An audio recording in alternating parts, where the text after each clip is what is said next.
We chilling. Watch out, Brandy. Jesse and I are going to film at a farmer's market today. Part of that side hustle.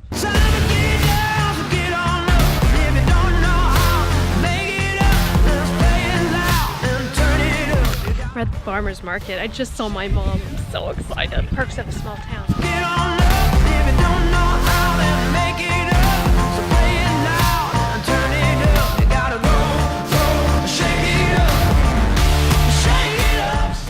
That was the farmer's market. Man, I had a good time. Did you have a good time?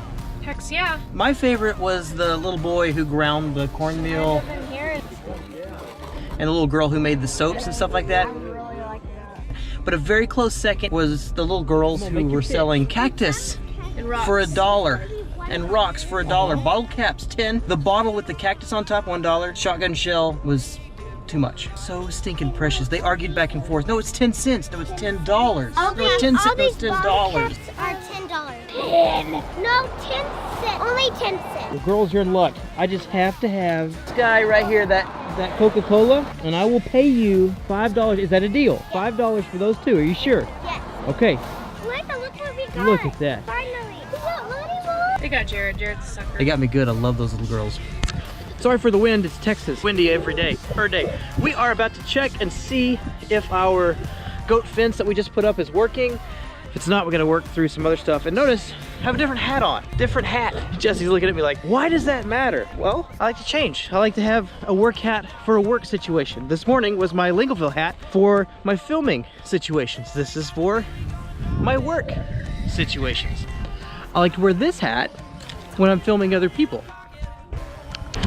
I wear this hat whenever I'm going to be in a film. That's my snazzy hat, you know? Yeah. See? And I actually don't wear a hat at all on the regular. And the point of all this is you wear different clothes for different situations. I wear different hats, if you will. Different pastors who are preaching in different pulpits wear different uniforms, wear different things to be a part of the culture. Kind of like relatable. Joshua was talking about like being personal instead of professional. It kind of goes with that, like being relatable to your people. If your people are super traditional, then you're probably gonna dress traditional. If your people are super cash, you're gonna dress super cash. I like Jesse's answers better. I'm switching over to Jesse's. No, really. I've noticed that I dress according to my people, according to the people that I'm around and the people that I admire. I dress like them. For instance, we live in a hardworking agricultural community. So there was a period of time where I wore boots and jeans and button-ups, pearl snaps, and those sorts of things. I didn't have a cowboy hat, but I went a far cry from a cowboy hat, and that's what I preached in church, because that's what the people wear. We don't have a dress code at our church. That's what the people wore, so that's what I wore. But I've noticed that as I have different influences in my life, or I'm around different people, I have a different look. I dress like the people around me. I dress like my culture because they're the people that I care about and they're the people that I'm influenced by. I guess, Joshua, to directly answer your question, I would say two things. One, a pastor could, if they wanted to, dress to their culture, dress according to the people that influence them, the styles that they like, to relate more to the audience that they have. Or, secondly, dress however they feel like they should dress. Wear what you want. Do whatever you want to do. Nobody cares. Oh! There's something I did notice though. When you have a pastor who dresses a certain way, you will have congregation members dress a certain way. And it's funny because if you look around our town, if the lead pastor dresses a certain way, if he wears, say, a button-up shirt with his sleeves rolled up at the end, then his congregation and his lead elders and people will wear a long sleeve with the sleeves rolled up at the end. We have a church here in town where they're a younger church and he wears a hat, flat bill, plaid shirt with his skinny jeans tucked into his sneakers. And if you look across his leadership, they'll have shaved heads, long beards, flat bill hats, plaid shirts, and skinny jeans tucked into their sneakers. It's funny like that. I don't know whether a culture influences the pastor or the pastor influences the culture, but you end up all dressing the same. I would assume, Joshua, that there are people inside of your congregation or inside of the sphere of influence that influences you that dress like you dress. They probably wear a sports coat and an awesome V-neck black shirt. Man, I love your style. I wish I could pull it off. I would imagine there's people around you who dress like that, or leadership around you that's inspired you to dress like that. Isn't that neat?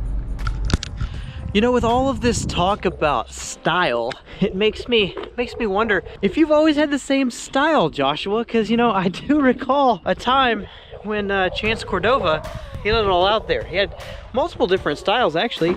Kind of a preppy style, spandex for sure, jumpsuit.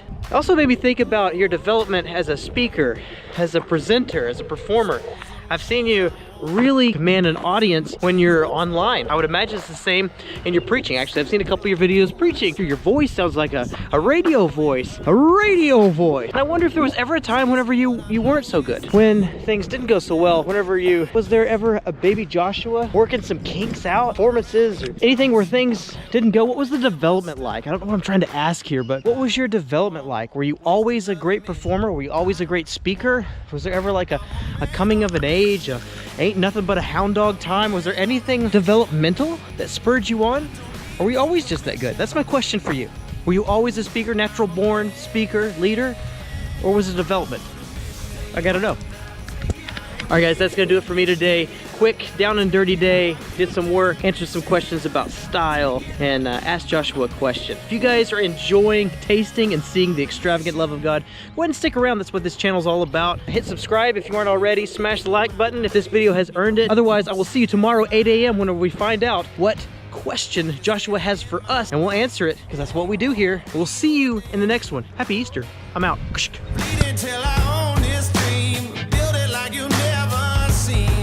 You end up all dressing the same. You end up all dressing the same. You think that's trust? You think? Look at those eyes. Look at those eyes. You think that's trust that you're building? Yeah. Does that my teeth?